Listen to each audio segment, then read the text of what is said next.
నమస్కారం. వసుదేవసుతం దేవం కంసచాణూరమర్దనం దేవకీ పరమానందం కృష్ణం వందే జగద్గురుం.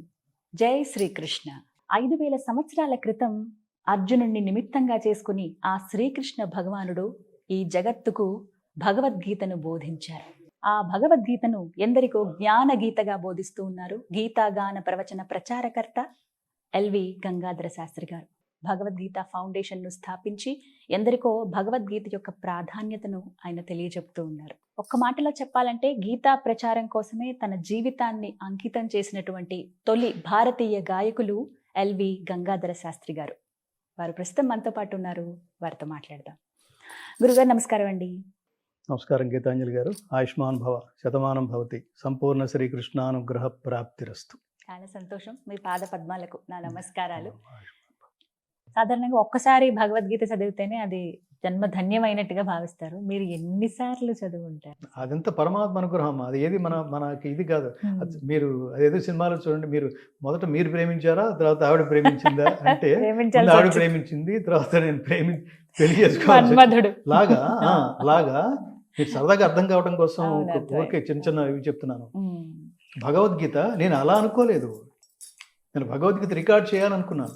తర్వాత అందులోనే లీనమైపోవాల్సి వచ్చింది.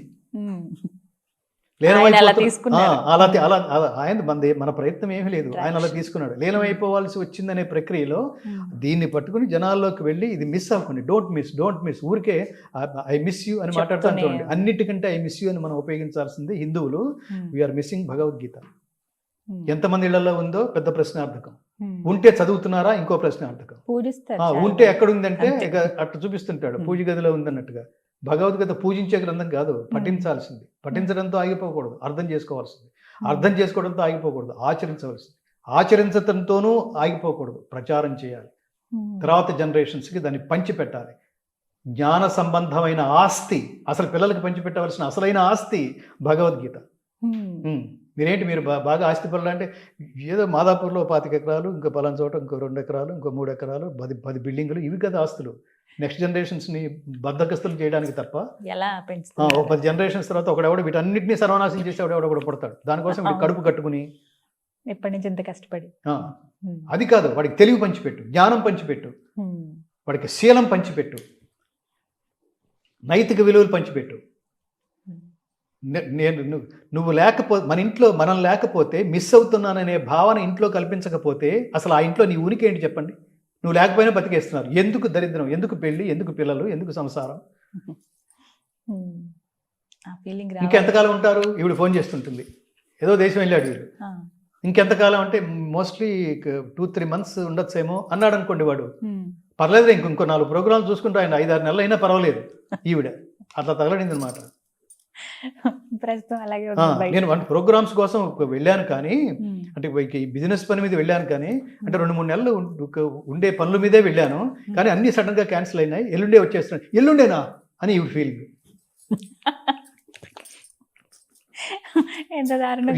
అంటే ఎంత మెకానికల్.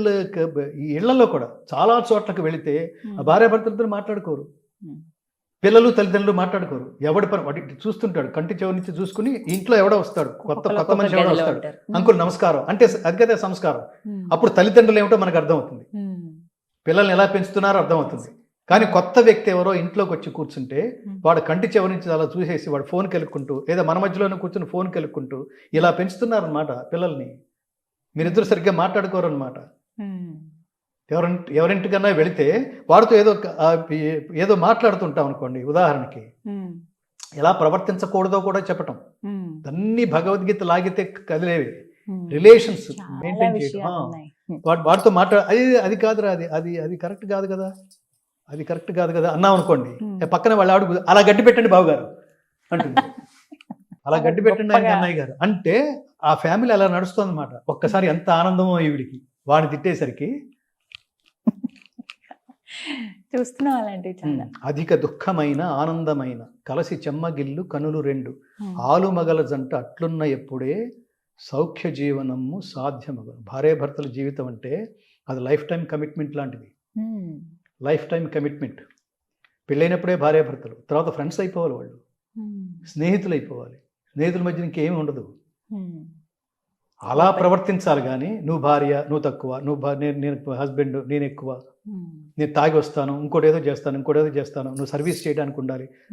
నాన్ సెన్స్ అది. ఈ మధ్య ఎక్కువ చూసేవే. మనం వీటన్నిటి గురించి మాట్లాడుతుంటే మన సమాజంలో ఏం జరుగుతుందో మనం చూస్తుండటం వల్లే మాట్లాడుతున్నాం. అలా ఉండకూడదు. అప్పుడు మీ పిల్లలకి మీరు ఇచ్చే సందేశం ఏమిటి? అమ్మా నాన్న వీడి సంబంధం చూస్తే, ఎందుకు నాన్న సంబంధం చూస్తున్నావు, మీరేం బాగు చచ్చారని, మీరు ఏనాడు సుఖంగా ఉన్నారని, ఎప్పుడు తిట్టుకోవడమే కదా, మీరు తిట్టుకోవడమే కొట్టుకోవడమే, అమ్మదంటుంది నువ్వు కాదంటావు, నువ్వు అది ఉంటుంది అమ్మ కాదంటావు, రేపు నా భవిష్యత్తు కూడా ఇలాగే తేలాడుతుంది, నాకు అర్థమవుతుంది, నా ఫ్యూచర్ నాకు అర్థమవుతుంది, వద్దు నాన్న నేను హ్యాపీగా, ఇప్పుడు అది కొత్త ట్రెండ్ కదా అది, పెళ్లి చేసుకోకపోవడం. ఇక్కడి నుంచి పుట్టిన వాళ్ళే వీళ్ళందరూ. బెస్ట్ కంపానియన్ అనేట్టుగా వాడు ఉండాలి, బెస్ట్ కంపానియన్ అనేట్టుగా ఆవిడ ఉండాలి. లేదు, ఇవాళ ఎర్లీగా వచ్చారేమిటి అంటుంది ఆవిడ, గంట ముందు వస్తే.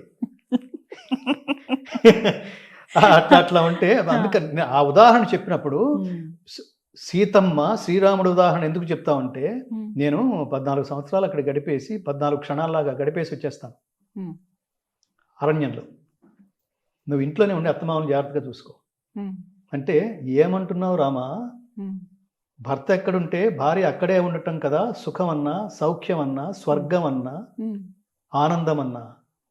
అది నీకు తెలియదు, ఈ ధర్మం నీకు తెలియదా? ఒక్క నిమిషం ఉండు, కాస్ట్యూమ్స్ మార్చుకుని వస్తాను అని వచ్చి వెళ్ళిపోయింది ఆవిడతో సరదాగా, జస్ట్ లైక్ దట్. వెళ్ళిపో అరణ్యాలకి అంటే, ముఖంలో కవళికల్లో కూడా మార్పు లేదు శ్రీరామచంద్రుడికి. ఏమిటిది అన్నట్టుగా చూశాడు లక్ష్మణుడు. దీన్నే స్థిత ప్రజ్ఞత్వం అంటారు. హంసతూలిక తల్పాలపైన పడుకున్నా నాకు ఒకటే, కటిక నేల మీద పడుకున్నా, క్రూర జంతువుల మధ్యలో పడుకున్నా, రాతి బండల మీద పడుకున్నా నాకు ఒక్కటే అన్నాడు. అలా అన్నవాడు మామూలు వాడు కాదు, ఒక చక్రవర్తి స్థానంలో ఉన్నవాడు ఆ మాట అనడమే గొప్ప. అప్పుడు ఒక పని చేయొచ్చు. ఇప్పుడు ఆ తర్వాత జనరేషన్స్ ఉన్నాయి చూడండి, తండ్రిని చంపేసి రాజ్యపాలన చేసినవాడు, ఆ తండ్రిని జైల్లో పెట్టినవాడు, ఆ తర్వాత తాజ్మహల్ కట్టినవాడు. ఆ ఫెసిలిటీ ఇక్కడ రాముడికి కూడా ఉంది. తండ్రిని వేసేయచ్చు, అంత అడవులు కంటాడా, రేపు పట్టాభిషేకం పెట్టుకుని వేసేస్తా అనొచ్చు కదా. ఈ దేశం నుంచి ఎంత నేర్చుకోవచ్చు ప్రపంచం. కుటుంబ వ్యవస్థ, బాంధవ్యాలు, తల్లిదండ్రులకు ఇవ్వాల్సిన గౌరవాలు, ఇది కదా వ్యవస్థ అంటే. నువ్వు కూడా అడవుకు వచ్చేస్తావా నాతో పాటు అన్నాడు అనుకోండి. ఇప్పుడు ఈ రోజులైతే ఏంటి, చిచి ఆ రాజమండ్రి సంబంధం చేసుకున్నా బాగుండేది, వీళ్ళు చేసుకోగానే నెక్స్ట్ డే అడవుల పాలైపోయి. అలా అనుకోలేదు సీతమ్మ. అందుకని మీకు చెప్తోంది, అధిక దుఃఖమైన ఆనందమైన, కళ్ళు ఆనందించినా వర్షించినా కలిసే వర్షిస్తాయి, కానీ ఆ పక్క కంట్లో నలుసు పడింది కదా అని ఈ కళ్ళను ఎంజాయ్ చేస్తూ ఉండదు. దానికి బాగా అయింది అనుకుంటే ఎంజాయ్ చేయదు, అది వర్షిస్తుంది. సో మనుషుల మధ్య ఉన్న రిలేషన్, తమ్ముడంటే ఏమిటి, సోదరుడంటే ఏమిటి, చెప్పులైనా రాజ్యపాలన చేస్తాయి, కానీ నువ్వు కూర్చున్న సీట్లో నువ్వు వెళ్ళిపోయావని నేను ఆనందించి రాజ్యపాలన చేస్తాను ఎలా అనుకున్నావు, ఎలా అన్నాడు అది. ఏంటో మానసిక స్థితి ఒకసారి ఊహించండి. మన చెమర్చ గూజ్ బంప్స్ అంటాం ప్రతిదానికి. ఆఫ్టర్ చెత్త సినిమాలో ఏదో చెత్త సీన్ వస్తేనే గూజ్ బంప్స్ వచ్చేసి నేను మాట్లాడు, వీటి కదా రావాల్సింది. అసలు ఇలాంటి వాళ్ళు ఉంటారా అనిపిస్తుంది. అంటే ఇలా కూడా ఆలోచించచ్చా, అసలు ఇట్లా కూడా ఆలోచించచ్చా అని. అంతా పనిచేసి నాకు ఇది కావాలని అడగలేదేంటి, నీకేం కావాలంటే అసలు సైలెంట్ అయిపోయాడేంటి హనుమంతుడు. రామనామం కంటే శక్తిమంతం మించింది ఏదన్నా ఉంటే అది ఇద్దువు గాని, అది లేదు. రామనామ స్మరణ కంటే ఆనందం ఇచ్చేది ఇంకేదన్నా ఉంటే అది ఇద్దువు గాని, అది లేదు. అందుకని అంటారు, పోతన నీ పాద కమల సేవయు నీ పాదార్చకులతోటి ఇంతటి వాంగ్మయం ప్రపంచంలో, ఇంతటి ఐడియాలజీ, ఇంతటి ఎక్స్ప్రెషన్స్ ప్రపంచంలో ఎక్కడ ఉండవమ్మా. పని చేయమని చెప్తున్నాడు కృష్ణుడు, పని ఎలా చేయాలట అది ఎంత బాగా చెప్తాడు. పద్మపత్రం ఇవాంభస అంటే తామరాకును నీటి బిందువు అంటని రీతిగా కర్మలు అలా చేయాలి. పని చేసావా, చేసావు, ఆ పనితో నీకేంటి, నాకేం లేదు, పని త్రికరణ శుద్ధిగా చేయమన్నావు, చేశానంతే. ఆ పని తాలూకు ఫలితంతో నాకేం సంబంధం లేదు. తామరాకు మీద నీటి పట్టుంది ఉంది అంటే ఉంది, దాన్ని అంటుకుని ఉందా అంటే ఇట్లా అన్నాం, దాని తాలూకు పార్టికల్ కూడా లేదు అక్కడ, ఏమీ ఉండదు, జారిపోతుంది. అసలు ఆ థాట్ ప్రాసెస్ ఏంటి, ఆ ఐడియాలజీ ఏంటి, అలా చేయొచ్చా? ఎస్ చేయొచ్చు. ఎలా చేయొచ్చు అంటే అభ్యాసేనతు కౌంతేయ, నీ అభ్యాసం, నీ ప్రాక్టీస్ వల్ల అలా చేయొచ్చు. ఇది ఎవడో చెప్పాడు రా, మనం చెప్పించాలి, భలే బాగుంది, అది నేను వాళ్ళ నుంచి ప్రాక్టీస్ చేస్తాను అని కొంతమంది అంటాం, మనం వింటలేదు. ఇవాళ దాకా నాకు ఆలోచన రాలేదు, నేను నాకు భలే మాట మాట్లాడాడు అని. అందుకని పాజిటివ్ అంటే పాజిటివ్ ఐడియాలజీ అవన్నీ ప్రపంచానికి ఎప్పుడు వెళుతూ ఉండాలి. భగవద్గీత చదివితే లంచాలు లేని భారతదేశాన్ని సృష్టించవచ్చు. భగవద్గీత చదివితే అర్థం చేసుకుని ఆచరిస్తే స్ట్రెస్లెస్ లైఫ్ లీడ్ చేయొచ్చు. భగవద్గీత చదివితే ఉత్తమ జీవన విధాన మార్గం ఏమిటో తర్వాత తరాల వాళ్ళకి మనం చాలా స్పష్టంగా అందించవచ్చు. భారతదేశానికి పూర్వ వైభవం తీసుకురావచ్చు. రాముడు అప్పుడు ఉన్నాడు, ఇప్పుడు ఎందుకు లేడు? ఇప్పుడు ఉండొచ్చు. కృష్ణుడు అప్పుడు ఉన్నాడు, ఇప్పుడు ఎందుకు లేడు? ఇప్పుడు ఉండొచ్చు. అది యాజ్ డీస్ గా జెరాక్స్ చేసేస్తే చాలు. దానికి కొన్ని జన్మలు పట్టచ్చు. దానికి భగవద్గీత మీకు ఎప్పటికి మోక్షం వస్తుంది అంటే నేను చెప్తుంటాను, భగవద్గీతలో కృష్ణుడు అర్జునుడికి 574 శ్లోకాలు చెప్పాడు, 574 పాఠాలు చెప్పాడు. ఒక జీవితంలో ఒక పాఠాన్ని అర్థం చేసుకునే ప్రయత్నంలో ఒక జీవితం గడిపామనుకోండి, అట్లా 574 జీవితాల్లో అట్లీస్ట్ మనకి మోక్షం. అది చదివినట్టే ఉంటుంది, మనకి అర్థమైనట్టే ఉంటుంది. ఆచరించిన దగ్గరకు వచ్చేసరికి ఎక్కడో మనకి బయటికి మనం ఇంత నేర్చుకుంటాం, బయటికి వెళ్తే ప్రపంచం వేరుగా ఉంటుంది. ఇది చూడండి, ఇదే చేద్దాం అనుకుంటాం మనం, వాడు అసలు అక్రమంగా ఇది అధర్మం కదా అంటాం, వాడు చాలా వేరే విధం చూసినట్టు చూస్తాడు అనమాట. వాడు రాంగ్ రూట్ లో వస్తాడు, ఎవరిను రాంగ్ రూట్ లో చూస్తాడు, వాడు పైగా కొట్టడానికి వస్తాడు. చుట్టూతో ప్రపంచం అలా ఉంటుంది. మేము ఇదివరకు ఉన్న ఇంట్లో ఆ పక్కింటి వాడు చాలా ఫ్రీక్వెంట్ గా వాడు జైలుకి వెళ్ళొస్తూ ఉంటాడు లంచాలు తీసుకుని. అదే లంచంతో సంపాదించిన డబ్బుతో జైల్లో వాళ్ళకి డబ్బు తినిపించేసి వీడు బయటకు వచ్చేస్తుంటాడు, ఆఫీసర్గా డబ్బు తినేసి. అదే డబ్బు, ఆ డబ్బు వల్లే జైలుకి పోయాడు. ఆ డబ్బుతోనే జైలు నుంచి విడిపించుకుని బయటికి రాగలిగాడు. ఇట్లాంటి వాళ్ళు చుట్టూతా ఉన్నారనుకోండి, వాడికేమి అంటే దాదాపుగా ఏమిటంటే వదిలేస్తే తప్ప, నేను అందుకని లంచాలు లేని భారతదేశాన్ని సృష్టించాలంటే భగవద్గీత చదవండి. అది డబ్బు నీది కానప్పుడు, ఒక పైసా అవతలవాడి నీ కష్టార్జితం కానప్పుడు అవతలవాడి బహుమతుల పేరుతోనో, లంచాల పేరుతోనో, దుర్మార్గాల పేరుతోనో, అక్రమాల పేరుతోనో, బ్లాక్మెయిల్ పేరుతోనో అవతలవాడి జేబులో ఉన్న ₹1 మన జేబులోకి వస్తే అది తదనంతర కాలంలో పామై కాటేసి సర్వనాశనం చేస్తుంది. ఇప్పుడు చాలా మంది రాజకీయ నాయకులు ఎలా పడితే అలా సంపాదించే ఊరికే వెళ్ళిపోతున్నారు చూడండి. అంతే, తదనంతర కాలంలో సిగ్గు ఎగ్గు లేకుండా జైలుకి వెళ్ళి మళ్ళీ వీళ్ళకి స్వాగత సత్కారాలు, మళ్ళీ ఇలాంటి వాళ్ళకి ఫాలోవర్స్, మళ్ళీ వాళ్ళకి వీళ్ళతో పనులు, జైలు నుంచే స్వాగతం పలకటాలు. మనం ఇంత నేర్చుకుని సమాజంలోకి వెళితే మళ్ళీ వీళ్ళే కనిపిస్తుంటారు. అది మనం అనేది ఏంటంటే ఏకకాలంలో లేదా కొంతకాలంలో కొన్ని జనరేషన్స్ తర్వాత ఒక్కొక్కడు నేర్చుకుంటూ సరే మన వల్ల కాలేదురా, మనం ఈ దరిద్రులందరినీ భరిస్తున్నాం, కనీసం మీరన్నా జాగ్రత్తగా ఉండండిరా నాయన. నేను ఉదాహరణలు చెప్తుంటాను. ఇప్పుడు నాగమారుతి శర్మ, జేడి లక్ష్మీనారాయణ, ఏ డబ్బు ఎందుకు తీసుకోవట్లేదు? వాళ్ళకి ఏం డబ్బు చేయదా? వాళ్ళు 100 కోట్లు సంపాదించవచ్చు, డబ్బే అనుకుంటే 100 కోట్లు సంపాదించవచ్చు. కానీ ధర్మం తప్పితే మేము నైతికంగా శారీరకంగా మేము మరణించినట్టే అని స్టేట్మెంట్లు ఇచ్చారంటే వాళ్ళు ఎంత గొప్పవాళ్ళు. వాళ్ళు లక్ష్మీనారాయణ గారు భగవద్గీత విషయంలో హీజ్ మై ఫాలోవర్. అది నేను చాలా చాలా చాలా గర్వంగా చెప్పుకుంటాను. ఆయన ఎక్కడికి వెళ్ళినా భగవద్గీత శ్లోకాలు చెప్తుంటాడు పిల్లలకి. చెబుతూ ఒక మాట చెప్తాడు ఆయన, ఇది మత గ్రంథం కాదు నాన్న, ఇది జీవన విధాన గ్రంథం. నైతిక విలువల్ని నీ క్యారెక్టర్ని బిల్డ్ చేసుకోవడానికి భగవద్గీతలో ఈ శ్లోకం ఉపయోగిస్తుంది. యద్యదాచరితే శ్రేష్ఠ. ఇందులో కృష్ణుడి పదం ఎక్కడ లేదు, అర్జునుడి పదమో ఎక్కడ లేదు. నువ్వు సాటిస్ఫైడా? అందుకని నేర్చుకోవాలి. ఒకడు అడుగుతుంటాడు చూడండి, ఇది దీంట్లో పాఠ్యాంశాల్లో ప్రవేశపెట్టడానికి వీల్లేదు, ఇందులో ఒక మతానికి సంబంధించిన దేవుడు ఉన్నాడు, కృష్ణుడు ఉన్నాడు, ఇందులో ఎక్కడా లేడు, ఇందులో కృష్ణుడు లేడు. అందుకని ఆ శ్లోకాలు తీసేయండి మీకు కావాలనుకుంటే, ఇది పెట్టండి, నైతిక విలువలు పెరుగుతాయి. ప్రతివాడు కష్టపడి సంపాదించుకుంటాడు, ఖాళీగా కూర్చొని కాలు మీద కాలు వేసుకుని ఊళ్ళల్లో చూడండి. ఈ ఉచితాలు అనే దరిద్రాల వల్ల దీని మీద ఎగ్జిక్యూషన్ లేకపోతే నేను చాలా గుండె తరుక్కుపోతుంది తల్లి. దీని మీద ఎగ్జిక్యూషన్ లేకపోవటం వల్ల జనాల మానసిక బల ఓట్ల కోసం ఆ సీట్ల కోసం ఓట్ల కోసం వీళ్ళు చేసే ప్రయత్నాల వల్ల ఇప్పుడు ఊళ్ళల్లో పని చేసేవాళ్ళు లేరు. పని చేస్తేనే డబ్బు వస్తుంది అనే స్థిర నిశ్చయం ఉన్నవాళ్ళు వాళ్ళు సోమరిపోతులు అయిపోయి పొలాల్లో నాట్లు వేయటానికి రాక, బయట పని చేయడానికి దొరక్క. ఎందుకంటే నువ్వు ఇంట్లో కూర్చో, నువ్వు బయటికి రాకు, నువ్వు కష్టపడడానికి వెళ్ళలేదు, నువ్వు నా కన్నబిడ్డతో సమానం. అందుకని నువ్వు ఇంట్లోనే కూర్చో, నేను నెలకు 10,000 వేస్తా. ఎందుకు వేయాలి నెలకు 10,000? కళ్ళున్నాయి, కాళ్ళున్నాయి, చేతులున్నాయి, బుర్ర ఉంది, శక్తి ఉంది. సీతారామ శాస్త్రి ఆయన గొప్ప మాట అంటాడు, దేహముంది, ప్రాణముంది, నెత్తురుంది, సత్తు ఉంది, ఇంతకన్నా సైన్యముండునా. ఎంత ఎంత మాట అది. బుర్ర ఉంది, నిరంతరం నువ్వు పని చేస్తుంటేనే నీ ఆలోచన, నీ ఐడియాలజీ పెరుగుతుంది. యోగ కర్మసు కౌశలం అన్నాడు చూడండి. పని చేస్తూ చేస్తూ చేస్తూ పెరుగుతున్నప్పుడు క్రియేటివిటీ పెరుగుతుంది, థాట్ ప్రాసెస్ పెరుగుతుంది, ఉత్సాహం పెరుగుతుంది. ఉత్సాహం పెరుగుతుంది పని చేస్తుంటేనే. కొంపలో బద్దగస్తులాగా కూర్చోండి, శరీరం కూడా డెడ్ అవుతుంది. 10 సంవత్సరాలు కొంపలో కూర్చుంటే నువ్వు లేచి 4 అడుగులు కూడా వేయలేవు.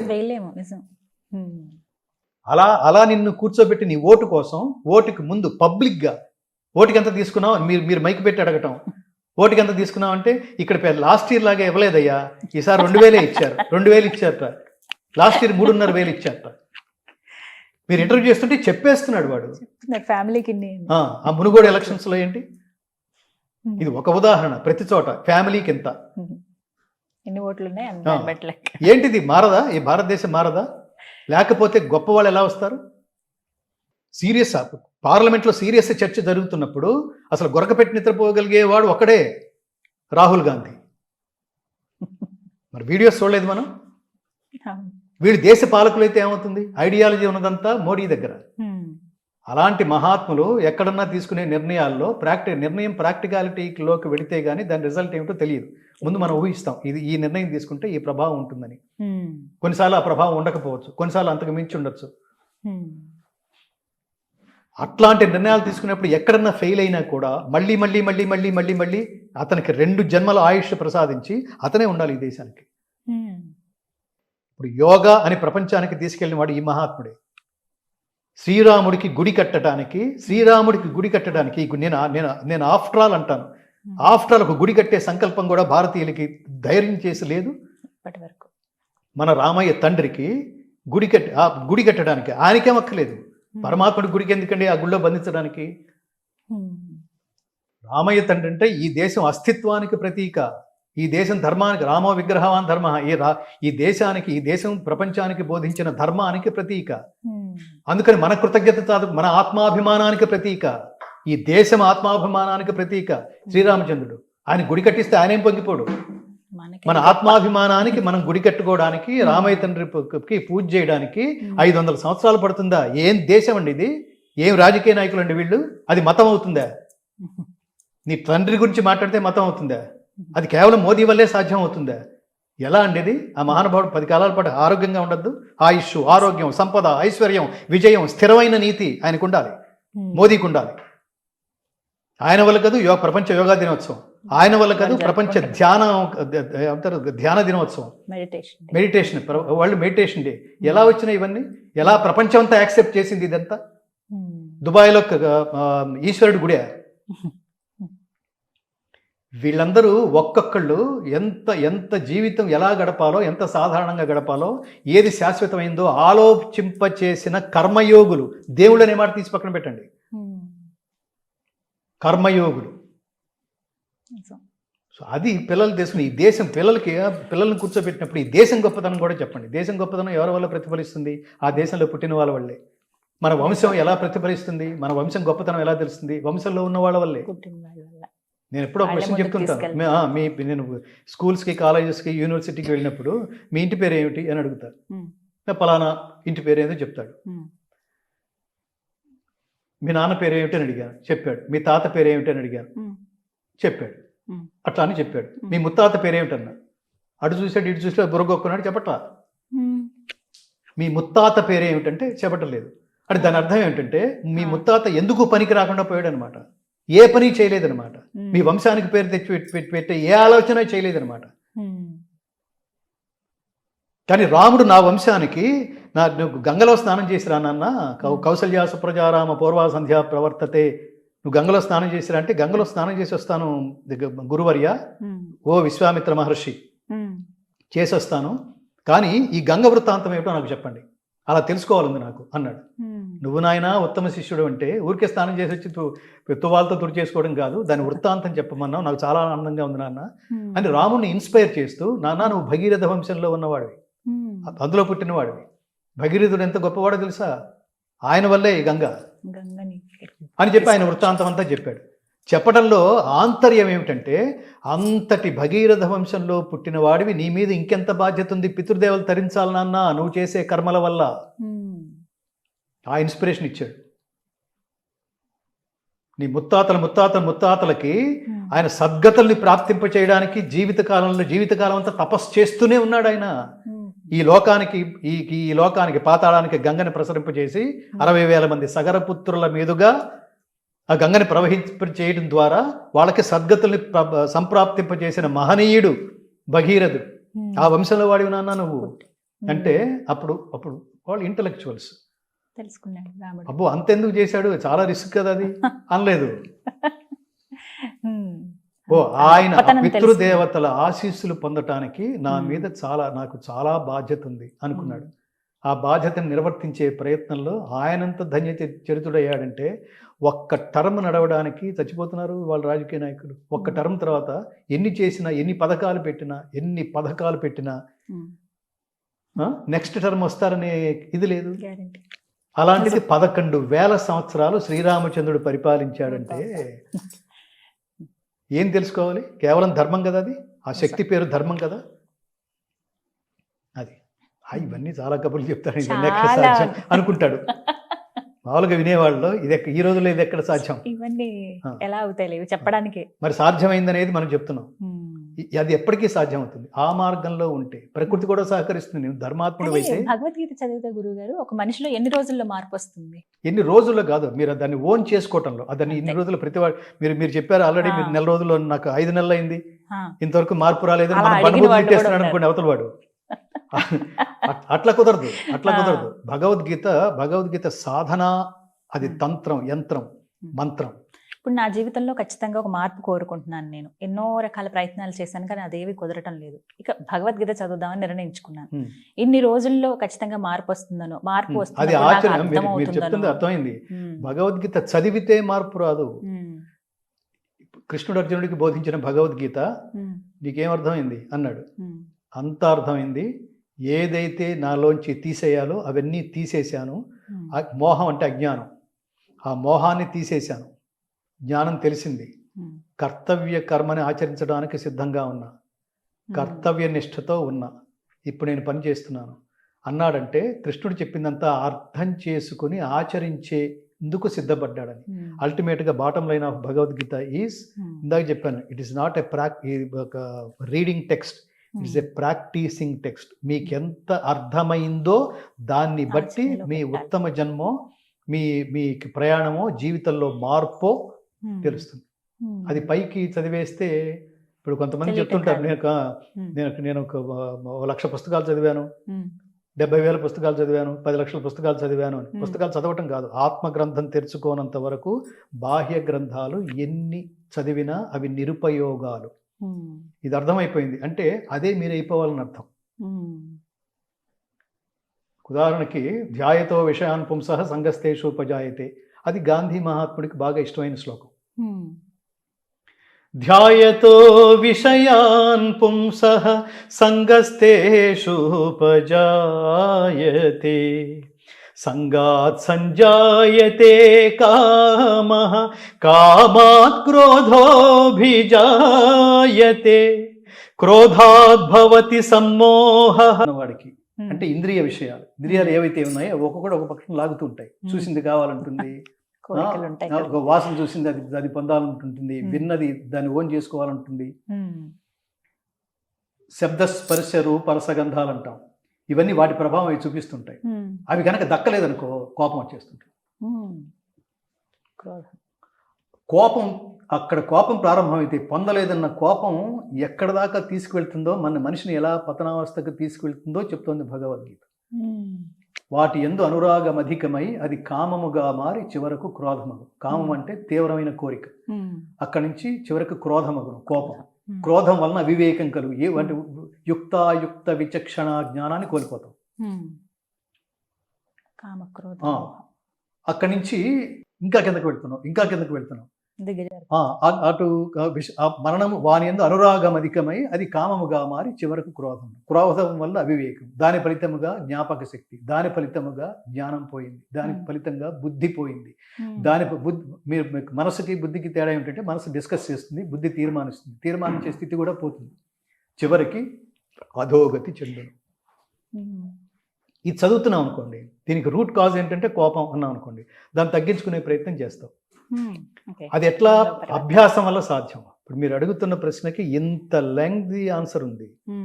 ఏది ఒక రోజులో కాదు, దాన్ని అర్థం చేసుకోవడం. శ్లోకాన్ని మీరు అర్థం చేసుకున్నారు, అర్థం చేసుకుని ఆచరించటం మొదలెట్టారు. ఈ మొదలెట్టిన దాంట్లో మీరు సక్సెస్ కావాలంటే అందులో మీరు ఎంత ఇన్వాల్వ్ అయి ఉన్నారో అది మిమ్మల్ని సక్సెస్ వైపుకి తీసుకెళ్తుంది. చాలా పరీక్షలు ఎదురవుతాయి. చాలా పరీక్షలు ఎదురవుతాయి. వాడెవడో ఒక మీకు ఓర్పు ఎక్కువ మాస్టారు అన్నాడు. చాలా రా, లేకపోతే ఇంత చేయలేం కదా. నిజంగా ఎక్కువే అంటే చాలా ఉంది. ఎప్పటి నుంచి ఉంది? నేను చదవటం మొదలెట్టినప్పటి నుంచి ఓర్పు చాలా వచ్చింది. అంటే చదవటం ఎప్పటి నుంచి మొదలెట్టారు అంటే నేను ఒక 10 years నుంచి. అంటే అంతకుముందు లేదా అన్నాడు. అంతకుముందు లేనట్టే కదా చెప్తోంది అన్నాడు వాడు. ఓర్పు అంటే ఎట్లా సాధ్యం అసలు? అది నీకేమైనా బుద్ధి ఉందా మాట్లాడుతుంది నీకు అన్నాడు. వీడు రియాక్ట్ అయ్యాడు. ఇందాక నుంచి ఓర్పు మీద దాని నుంచి నన్ను వాయించేస్తున్నావు నువ్వు అన్నాడు. ఎవడు? నాకు ఓర్పు ఎక్కువ అని మాట్లాడినవాడు. ఇంకెక్కడుంది? దీన్ని ప్రాక్టీస్ చేయడానికి అది అంత సులభం కాదు. ఏదైనా ఇంద్రియ విషయాలకి సంబంధించిన నిగ్రహం అంత అందుకని అన్నాడు మీకు మనస్సు చాలా చంచలమైంది కదా, కృష్ణ పరమాత్మ చంచలమైంది కదా, దాన్ని గాలిని బంధించడం లాగా దుస్సాధ్యం కదా. గాలిని బంధించడం ఎలా సాధ్యం కాదో ఇది కూడా అలా సాధ్యం కాదు కదా. మరి నువ్వేమో మనస్సు నిగ్రహించుకోవడం అన్నావేంటి? ఎలా సాధ్యం అంటే అప్పుడు అన్నాడు అనమాట, అసంశయం మహాబాహో మనో దుర్నిగ్రహం చలం అభ్యాసేన తు కౌంతేయ వైరాగ్యేణ చ గృహ్యతే.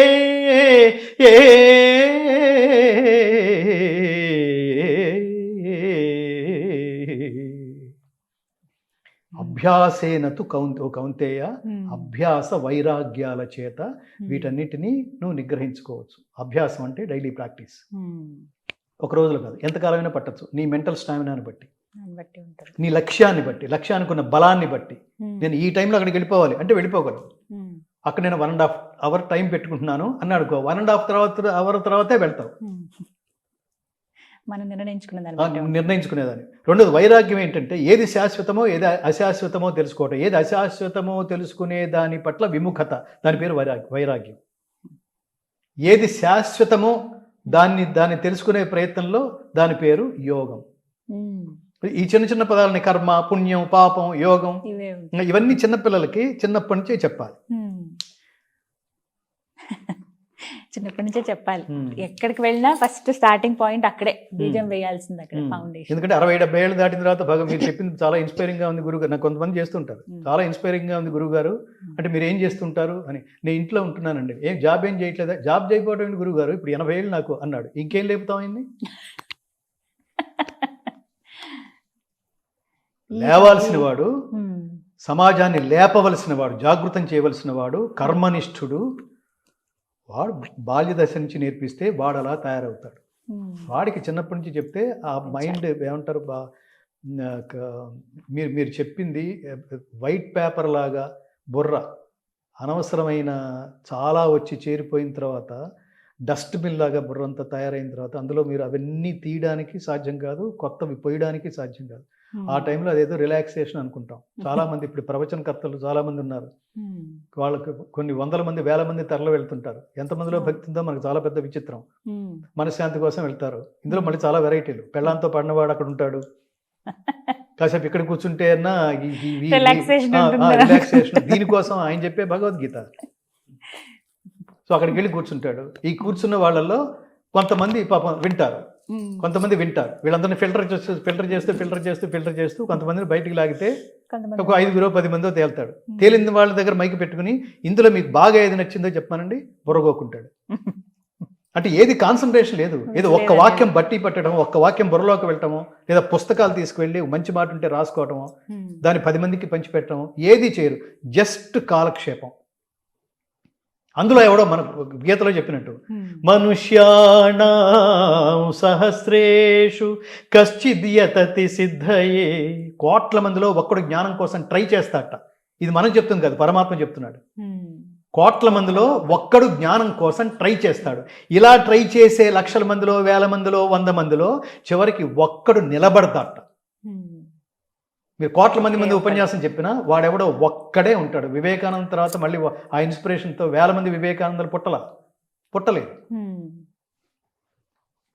అది కానీ ఈ చెప్పే బోధకులు ఎవరైతే ఉన్నారో, ఆచార్యులు ఎవరైతే ఉన్నారో, వీళ్ళు చెబుతూనే ఉండాలి ఆ ఒక్కడి కోసమే, ఆ ఒక్కడే లక్ష్యంగా. ఒకడు ఉంటాడురా, వాడి కోసమే చెప్తున్నాను, వాడే ఆర్తుడు, ఎవడో ఉన్నాడు మీలోనే, ఎవడో ఉన్నాడు, అందుకోసం చెప్పాలి. ఇక్కడ కూడా ఫలితం ఆశించకుండా అందులో డెఫినెట్గా మీరు నిష్కామ కర్మ చేస్తే, మీరు ఆ లక్ష్యంతో చేస్తే అందరిలోకి వెళ్ళాలి, ఇదే పరమ లక్ష్యం. నేను ఇంటర్వ్యూలో కూడా నేను ఇదే అనుకుంటా, మన ఈ సంవాదం, మన ఈ dialogue between Geetanjali and Gangadhara Shastri, ఇది ప్రపంచంలోకి వెళ్ళినప్పుడు కొంతమందినైనా ప్రభావితం చేసేట్టుగా ఈ కాన్వర్సేషన్ నడిపించు తండ్రి అని అనుకునే కూర్చుంటా. లేకపోతే ఇది టైం పాస్ అవుతుంది. మీకున్న 100 కార్యక్రమాల్లో ఇది కూడా ఒకటి అవుతుంది. అలా కాకూడదు, అలా చేయకూడదు. 2 శ్లోకాలైనా వాళ్ళకి మీతో అనిపించడానికి రీజన్ కూడా అదే.